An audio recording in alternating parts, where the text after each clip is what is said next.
The sword that defied all. The twin suns burned high over the Valley of Bones. Dust hung in the air like a thick golden mist.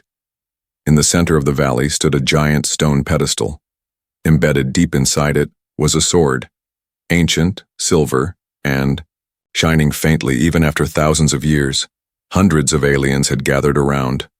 Warriors from different planets wearing armor of strange metals and colorful skins formed a huge circle. Everyone's eyes were on the sword. The High Elder of the planet, a tall alien with gray horns and glowing yellow eyes, raised his staff. His voice boomed across the valley. Today again the strongest will try. Today again the sword will choose no one. A huge alien stepped forward. His muscles bulged. His skin was rough like stone. With a roar, he grabbed the sword's hilt with both hands and pulled. Nothing happened. His feet dug into the dirt. His arms shook. His veins popped. But the sword didn't move, not even a little. The crowd roared with laughter. Some aliens threw rocks at him as he stumbled back in shame. Another warrior tried, and another, and another. Some screamed, some prayed, some cried. None could move the sword. The legend was old. He who lifts the sword shall command the hidden armies and rule forgotten worlds. But no one had ever done it. It was just a dream. Far from the center, near the edge of the crowd, a figure watched. A human. His clothes were dusty, his boots were torn. His face was young, but his eyes looked tired from many journeys. His name was Corvin. Corvin wiped sweat from his forehead and asked the alien beside him, "Why does no one use tools, like machines or ropes?" The alien sneered. "Only the pure soul, with bare hands, can lift it. That is the law of the sword." Corvin nodded slowly. His stomach growled. He had only come to the planet looking for shelter and food. He didn't plan to get involved in alien contests, but then he saw something strange. For just a moment, when the last alien touched the sword, Corvin thought he saw the blade glow faintly, only for a second, like a soft breath of light. No one else seemed to notice. The High Elder announced loudly, "The trial ends. Another year of failure." The aliens started to leave, grumbling, shouting, and fighting among themselves. Corvin stood, there staring at the sword, something deep inside him in a whisper, a feeling untold him, "Go, touch it." His heart pounded. It was crazy. He was just a human, weak compared to the towering aliens around him. But his legs moved before he could think. Step by step, he walked toward the pedestal. The crowd noticed and began to laugh again. "Look, a human wants to try. Maybe he will break his arms and give us a good show." Corvin ignored them. The laughter faded in his ears. The world felt quieter. The twin suns seemed to dim. He placed his hand on the hilt. The metal was cold, but it welcomed him. He tightened his grip. For a long second, nothing happened. The crowd started laughing harder. But then, the ground shook softly. A low hum filled the air like the deep breathing of an ancient giant. The sword trembled. The laughter stopped. Corvin's eyes widened. He could feel energy moving under his skin, like warm rivers in his veins. The sword pulsed again. The High Elder shouted, "Stop him! Do not let him take it!" Guards dressed in dark armor rushed forward. Corvin pulled. The sword moved, just a tiny bit. But it moved. The crowd screamed in panic and rage. Drones lifted into the sky. Weapons flashed. The aliens surrounded the pedestal. Corvin's mind screamed one thing: run. He yanked his hand away from the sword and sprinted toward the rocky cliffs behind the pedestal. Blaster shots fired at him. Explosions rocked the ground. He jumped over broken stones and slid down sandy slopes, breathing hard. From behind him, he could still feel the sword calling to him, whispering in a voice only he could hear, "You are the one. You must return." As Corvin disappeared into the wild alien jungle, the sword glowed faintly in the fading twin suns, waiting. And somewhere deep under the ground, something ancient stirred awake. The mockery turns to fear. Corvin ran without looking back. His heart pounded like drums in his chest. Dust and broken rocks flew under his boots as he climbed into the sharp hills beyond the valley. Behind him, angry shouts and blaster shots filled the air. They were not just angry anymore. They were scared. The alien guards had seen it. The High Elder had seen it. The sword had moved. For the first time in thousands of years, the impossible had happened, and by the hand of a human. Corvin ducked behind a giant black boulder, breathing heavily. His hands were trembling, not from fear, but from something else, a strange energy still buzzing under his skin. He looked down at his palms. They glowed faintly, like fireflies trapped beneath the skin, then slowly faded away. "What is happening to me?" he whispered. He could hear the High Elder's furious voice echoing across the valley. "Find him! Capture the human! He must not reach! The sword again!" Corvin cursed under his breath. He had no plan, no weapon, no allies. In the distance, he saw the alien city, tall metal towers rising like spears into the greenish sky. Maybe he could hide there. Maybe he could find someone who could explain what was happening. He moved carefully, staying low, using rocks and twisted alien trees as cover. But he wasn't alone. Above him, small flying drones scanned the land, their red lights sweeping the ground like searchlights. Every few minutes he had to freeze, flattening himself against rocks or diving into thorny alien bushes that stung his skin. The aliens were serious. This wasn't some joke anymore. They were hunting him like a dangerous criminal. Meanwhile, strange news spread across the planet like wildfire. In crowded taverns and shining halls, aliens whispered, "The sword, it moved for a human." The prophecy. Could it be true? If he lifts it fully, he could command the lost armies. Fear grew faster than fire in dry grass. The rulers of the alien world, the Council of Elders, held an emergency meeting that same night. Inside a dark stone fortress, their faces were grim. "We must kill him," one of them said, slamming his fist on the table. "No," another argued. "We must capture him, study him, find out why he can do what we cannot." The High Elder, older and wiser than them all, leaned on his staff. His voice was heavy with dread. "He is the key. If he takes the sword, all our power will crumble. The old armies will obey him, not us. Our rule will end." He looked around the room, his yellow eyes cold. "We must stop him, at any cost." Back in the wild hills, Corvin finally found a small cave hidden behind a curtain of vines. He slipped inside, shivering from exhaustion. The cave was cool and smelled of wet stone. Strange glowing moss lit the walls with a soft blue light. Corvin sat against the wall, hugging his knees. His mind raced. "Why me?" he thought. "I'm nobody. I just came looking for food and a place to sleep. I didn't ask for any of this." But deep inside, another voice whispered, "You were meant to find the sword. You are not here by accident." He remembered the murals he had seen on other planets during his travels. Ancient carvings of humans holding shining swords, leading alien armies into battle, protecting worlds from darkness. Could those stories have been real? Could he be connected to those forgotten heroes? Before he could think further, he heard soft footsteps outside the cave. Corvin froze. He reached for a broken rock, the only weapon he could find. The vines parted silently. A figure stepped in. Tall, slender, dressed in dark armor. A long cloak flowed behind her like a shadow.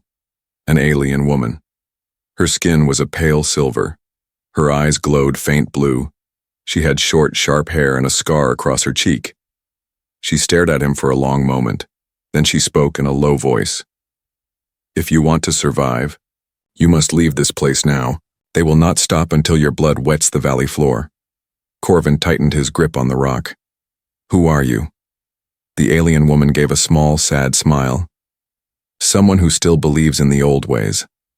My name is Solara, and you are not what they think you are." You are something more. Before Corvin could answer, a loud hum filled the air. Search drones. Dozens of them. Solara looked over her shoulder and cursed softly.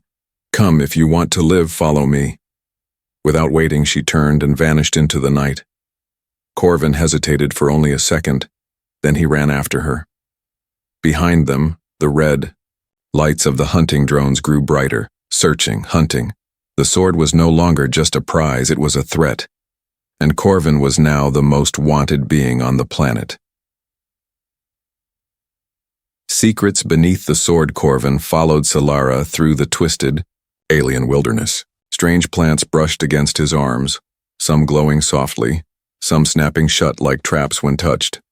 The sky above was darker now, with heavy purple clouds rumbling with silent lightning. Solara moved like a shadow, fast and graceful. Corvin struggled to keep up, slipping on wet stones and dodging thorny vines.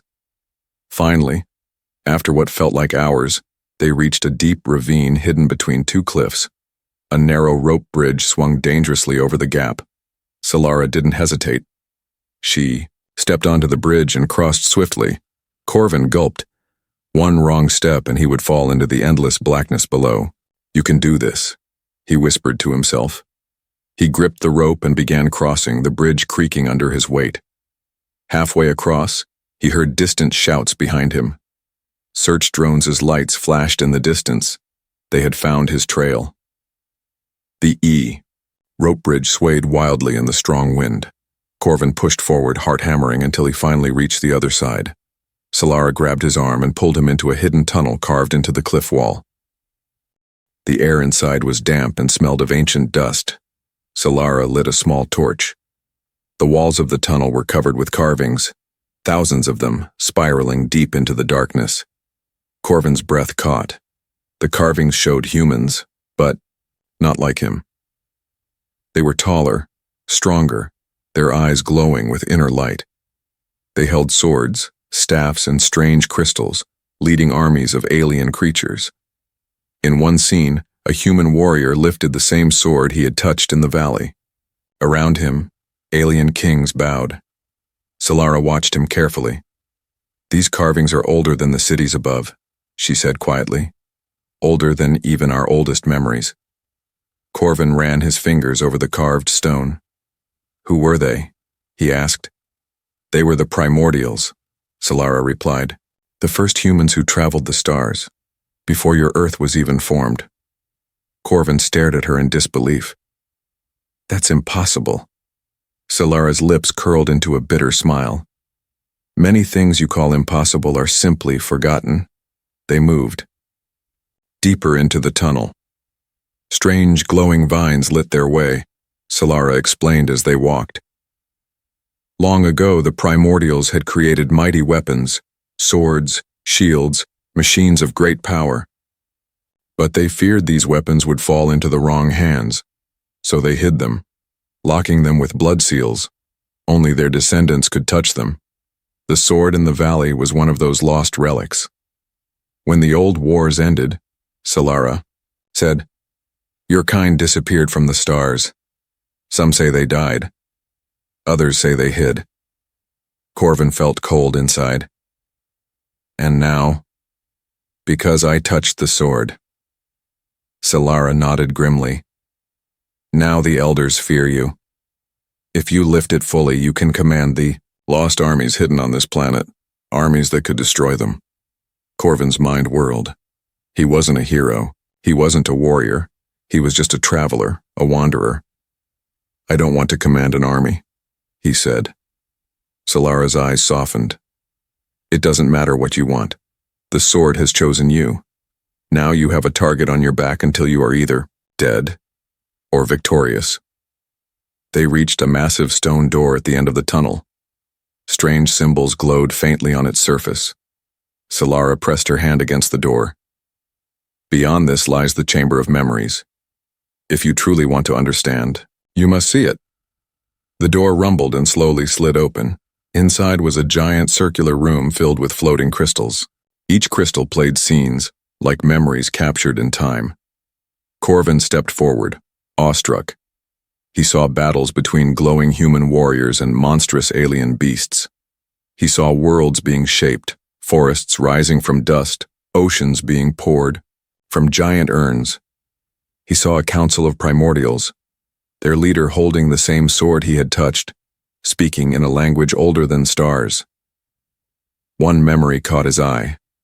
A tall, regal human woman stood before a giant army of aliens, her sword raised high. "To the heir of the blood," she declared, "we leave our strength. May you rise when all others fall." The memory faded. Corvin staggered back, feeling dizzy. Solara caught him by the arm. "Now you see," she said. "You are not just a man. You are a living key." Before Corvin could speak, the ground trembled. Dust rained from the ceiling. Solara's face hardened. "They found us," she whispered. Far above, the alien guards had unleashed something worse than drones. Giant stone beasts, ancient weapons, awakened to hunt and kill. The cave shook again, harder this time. From the shadows beyond the tunnel, glowing red eyes appeared, dozens of them. Solara drew a curved blade from her belt. "Stay close to me, human," she said fiercely. "If you fall now, all hope dies with you."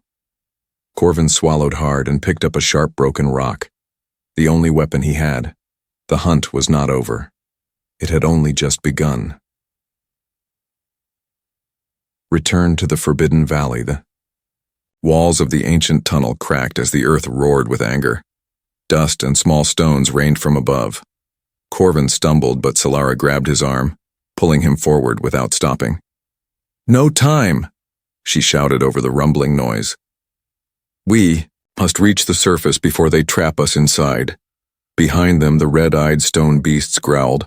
Their heavy feet smashed the tunnel floor, sending shockwaves through the ground. Corvin and Solara ran through narrow corridors, twisting and turning, their torches throwing wild shadows on the ancient walls. At every step, the whispers of the Chamber of Memories echoed in Corvin's mind. "You are the heir. You are the key." He couldn't run from it anymore. Ahead, Solara kicked open a hidden stone door, revealing the outside world. The sky was still dark, but now it flickered with strange blue lightning. The twin suns had hidden behind thick black clouds. Corvin gasped. Across the valley, hundreds of alien soldiers were gathering. Black banners with strange symbols flew in the wind. Giant siege walkers, mechanical beasts of war, stomped into formation. The High Elder stood tall on a platform, his golden staff crackling with electric energy. They were preparing for a final assault. And in the center of the valley, untouched and alone, stood the ancient sword, still embedded in the stone pedestal. Still glowing faintly, Solara pointed at it. "You must reach the sword before they bury it forever. If they seal it with dark science, not even you can awaken it." Corvin's stomach twisted. "How? I can't fight an army." Solara's eyes burned with fierce fire. "You don't have to fight. You just have to believe. The sword will do the rest." Suddenly, a sharp buzzing noise filled the air. Drones. A swarm of metallic drones like a black cloud descended toward them. Solara spun, slashing one out of the air with her blade. "Run!" she shouted. Corvin ran. He sprinted across the broken ground, his legs screaming in pain, his chest burning for air. Drones zipped around him, firing stun bolts. Some hit the ground beside him, sending up blasts of dust and sparks. Solara fought like a demon behind him, clearing a path with impossible speed. Her blade danced like lightning. Corvin focused only on the sword. Closer, closer. But as he neared the pedestal, alien soldiers spotted him. "Stop him!" the High Elder bellowed. His voice shook the air itself. Dozens of aliens charged forward, some firing plasma rifles, others swinging electric whips. Corvin ducked a plasma shot that burned the air near his head. He rolled behind a fallen statue, heart hammering in terror. "I can't do this," he thought. "I'm going to die here." Then he heard it. A voice, not Solara's, not his own. It was the sword, soft, ancient, and full of command. "Rise, heir of the blood. Fear is the chain. Break it." Corvin's hands stopped shaking. He stood up, heart pounding, and ran straight toward the sword. The soldiers closed in from all sides. Solara screamed something, but the roar of battle drowned her words. Corvin reached the pedestal. Blaster shots cracked against the stone around him. He wrapped his hands around the sword's hilt.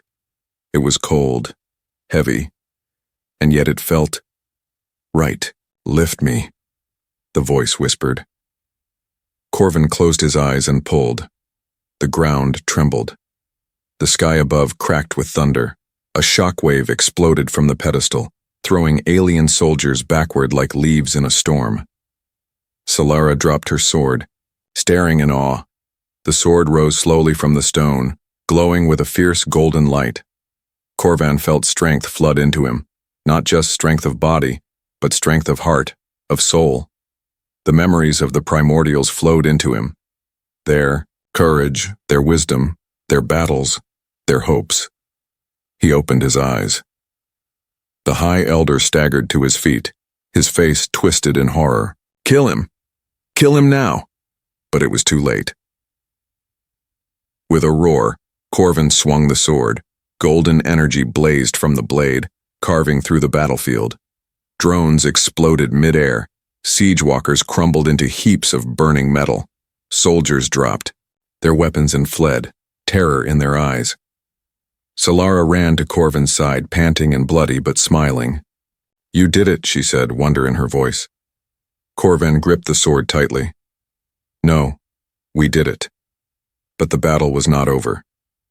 Far in the distance, a massive ship descended from the black clouds. A warship, larger than anything Corvin had ever seen, and from its belly, dark shapes began to fall. Hundreds of new soldiers, machines, beasts made for war. Solara's smile faded. "They're bringing the death guard," she whispered. Corvin turned the sword in his hands, feeling its weight, its promise. The real war was about to begin, and this time he would not run. He would stand. He would fight. The last stand, the ground, shook as the death guard landed. Massive black dropships touched down across the valley, sending shockwaves through the soil. From each ship came soldiers twice the size of normal aliens. Armored beasts with burning red eyes carrying heavy plasma cannons and energy blades. In the dark clouds above, even more ships circled, blocking out the stars. It felt like night itself had fallen. Solara stood beside Corvin, her face pale but her sword firm in her hand. "We cannot fight them all," she said. Corvin gripped the ancient sword tightly. The golden blade thrummed with living energy. He could feel it. The hidden army buried beneath the valley, still waiting, still sleeping. He would have to awaken them. The High Elder stepped onto a giant battle platform, hovering above the army. His voice echoed across the valley, twisted with hatred. "You dare raise the sword of the ancients, human," he spat. "This is not your world. These are not your people. Lay down the weapon and I will make your death swift." Corvin raised the sword high. Golden light burst from the blade, piercing the clouds. "I am the heir of the primordials." Corvin shouted back. "This world and all forgotten worlds belong to no tyrant." The death guard roared and charged. Corvin turned to Solara. "Hold the line," he said. "I'll bring the real army." Solara nodded once. She stood tall, alone against the tide, her blade flashing in the stormlight. Corvin sprinted toward the heart of the valley, the place where the bones of the old armies lay buried. The ground cracked under his boots. Behind him, Solara met the first wave of death guards head-on. She moved like a spirit of war, dancing between monsters, her blade cutting through their thick armor with skill and fury. But she was only one, and they were many. Corvin reached the center. A strange stone altar waited there, half buried in the earth. He slammed the sword down into the altar. The ground screamed. Cracks split across the valley. Columns of golden light burst from the earth, and from the soil, from the dust, they rose. The lost armies. Thousands of warriors, once dead, now awakened. By the sword's call, Some were humans in shining armor, others were strange beasts loyal to the old blood. Their eyes burned with golden fire. They held swords, shields, spears of light. They turned as one toward Corvin, and they knelt. Corvin lifted the sword. "Rise. Protectors of the forgotten," he cried, "fight with me." The lost armies roared, a sound like mountains breaking. They charged. Solara, fighting alone, suddenly found herself surrounded by new allies, ghostly warriors who fought without fear, without mercy. The Death Guards hesitated. Their giant bodies shivered at the sight. The High Elder screamed from his platform, ordering them forward. The two armies collided in a thunderous crash. Plasma bolts and energy blades filled the air. Screams of rage and pain echoed off the cliffs. Corvin fought at the front, the golden sword flashing like a sun. Every swing cut down enemies. Every block turned aside deadly blows, but it wasn't easy. For every Death Guard that fell, more came. Corvin took a blow to his side, armor cracking, but he pressed on. Solara fought near him, her movements slowing from exhaustion, her body bleeding from a dozen wounds. "We can't hold forever," she gasped. Corvin knew she was right. Above them, the giant warship opened its mouth, preparing to fire a world-shattering energy beam to destroy the valley completely. They had minutes, maybe seconds. Corvin looked at the sword, at Solara, at the armies fighting and dying because he dared to believe. There has to be a way, he thought. And then, a voice inside him, deeper than thought, spoke. "The sword is not just a weapon. It is a beacon. Call them." Corvin understood. He lifted the sword with both hands and drove it into the ground. A massive wave of golden energy erupted outward. Across the galaxy, ancient ruins glowed. Across forgotten worlds, old machines stirred. And in the skies above the valley, new ships arrived. But these were not enemies. They were relic fleets of the primordials, buried and forgotten for thousands of years.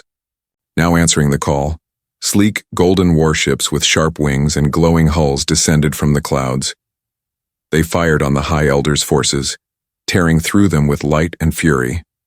The Death Guard, seeing their doom, broke ranks and fled. The High Elder himself tried to escape, but a beam of golden energy struck his platform, sending him crashing into the dust.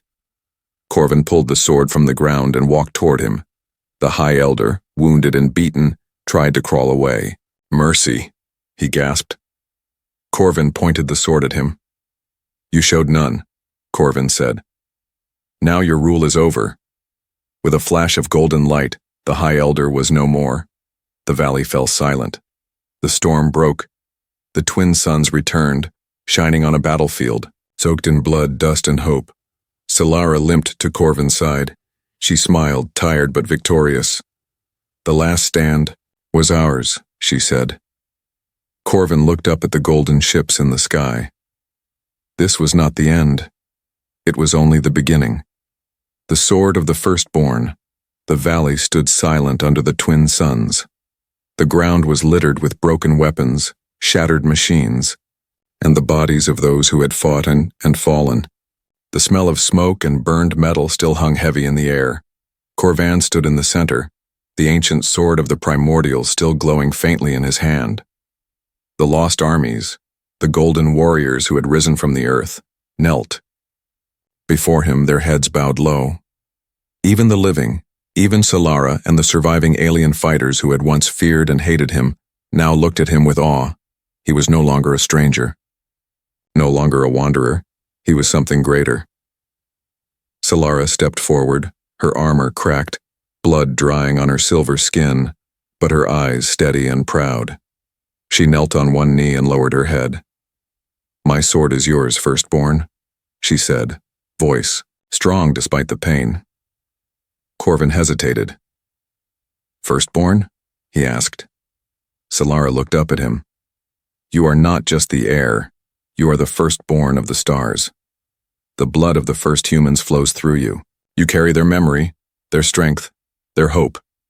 Around them, the golden warriors struck their weapons against the ground in a slow, steady rhythm, a sound like a beating heart. Corvin swallowed hard. He had never asked for this. He had only wanted a place to rest, a chance to survive. But fate had chosen him, not because he was the strongest or the smartest, but because he was willing to stand when others ran. The sword pulsed warmly in his hand, as if it understood his heart. Far above, the primordial fleet hovered silently, waiting for his command. Corvin looked around at the battered survivors, the hopeful faces, the wounded but still standing. "I will not be a king," he said loudly. "I will not be a tyrant." The crowd watched him, holding their breath. "I will be a protector," Corvin said. "A guardian of all who are forgotten, a shield for all who are weak, a light against the coming darkness." The valley erupted in cheers. Solara rose to her feet, her eyes shining with pride. But as the celebration grew, a shadow moved across the sun. Corvin turned and saw it, a massive dark portal opening high above the battlefield, swirling with black and red energy. From the portal, a new horror began to descend. Not machines, not soldiers, but something older, something worse. Beasts made of living shadow, their bodies shifting and writhing like smoke, their eyes burning like cold stars. The real enemy had arrived. Solara's smile faded instantly. "The Voidborn," she whispered, "the ancient enemy. The reason the primordials disappeared." Corvin gripped the sword tighter. The golden warriors formed a shield wall around him. Ships from the primordial fleet began firing at the beasts. But their shots only slowed them. The Voidborn kept coming, unstoppable, endless. Corvin realized with a sick feeling. The battle for the sword was just a beginning. The true war was starting now. Solara stood beside him, her blade ready. "You are not alone," she said fiercely. Corvin nodded. He raised the sword high, golden light blazing from its blade. "Form ranks," he commanded. "Shield the weak. Hold the line." The lost armies responded instantly, moving like one body, their shields locking, their weapons shining. The first wave of Voidborn struck. The ground trembled under their screeches. Blades clashed. Energy bolts filled the air. Corvin threw himself into the fight. The ancient sword sang in his hand, slicing through the shadow creatures, its golden light burning them away. But for every beast that fell, two more rose. Corvin fought, harder.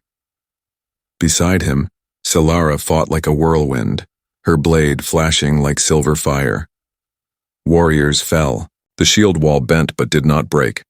Above them the sky grew darker, the portal widening, spilling more horror into the world. Corvin knew they could not hold forever. "We need to close the portal," he shouted to Solara. She nodded, cutting down, a shadow beast. But how? Corvin looked at the sword, the last gift of the primordials. Maybe it was not just a weapon. Maybe it was a key. He made a decision. "Cover me," he ordered.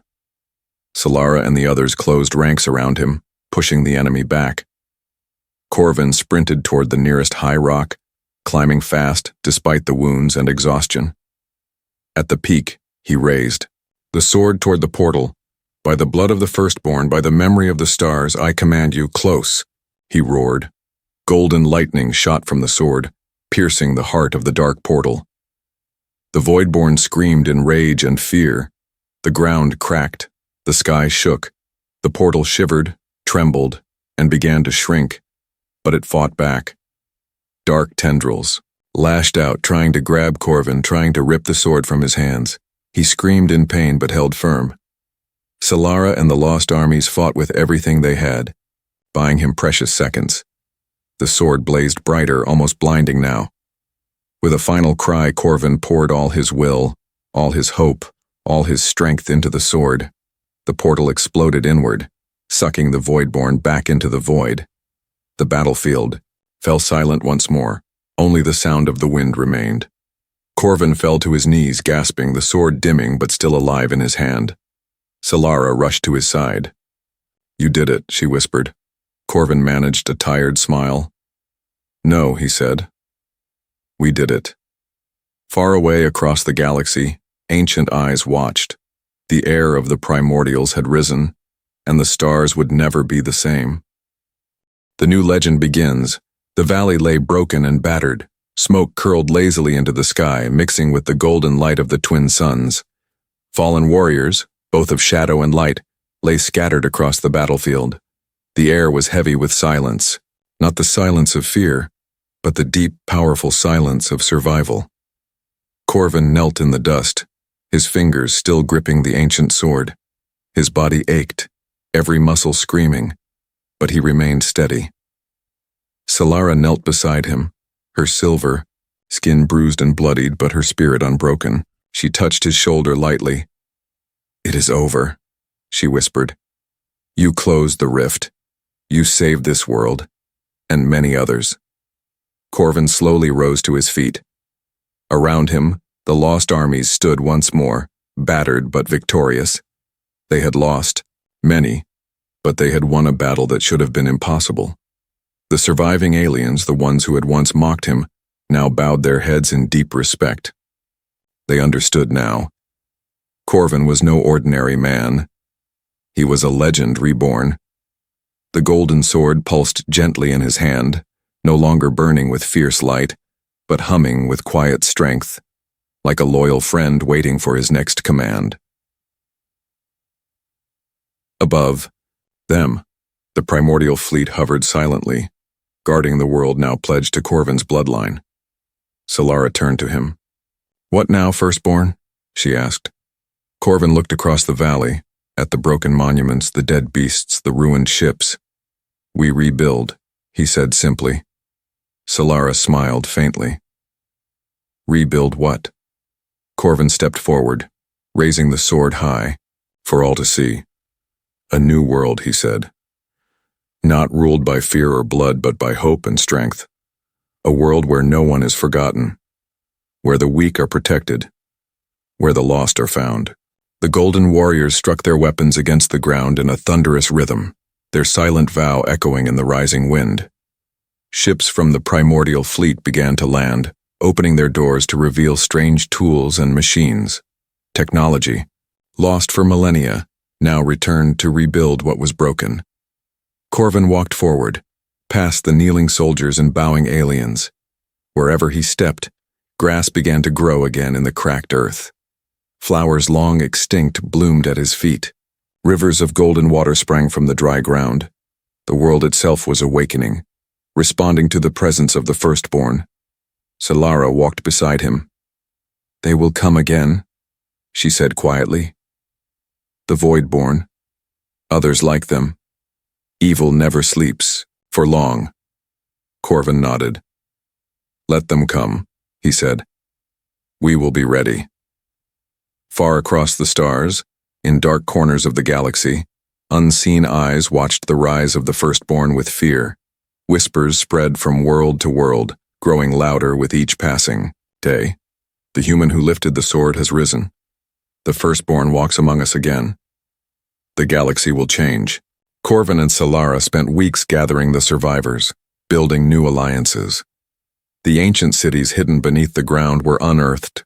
Old knowledge, lost arts, healing sciences, and secrets of the primordials were restored. For the first time in countless years, hope returned to the broken corners of the galaxy. Corvin never crowned himself king. He wore no golden robes, built no throne. He led by example, standing at the front lines whenever danger arose, lifting others instead of lifting himself. To many, he became a living legend. To some, he was a myth. But to Solara, and to those who truly knew him, he was something simpler. A man who refused to give up when the world begged him to fall. The sword he carried, the sword of the firstborn, remained always by his side, a reminder of where he came from and what he had sworn to protect. And when the children of the new world asked Solara about the man who saved them, she would smile and say, "He was not a hero because he was powerful. He was powerful because he never stopped being human." As the sun set over the rebuilt valley, Corvin stood atop a high hill, the sword shining at his back. He watched the stars appear one by one in the purple sky. There were battles still to come, dangers still hiding in the dark. But tonight, for the first time in 1,000 years, the galaxy breathed freely. The legend of the firstborn had just begun, and Corvin knew one thing with all his heart: he would never stop fighting for the light.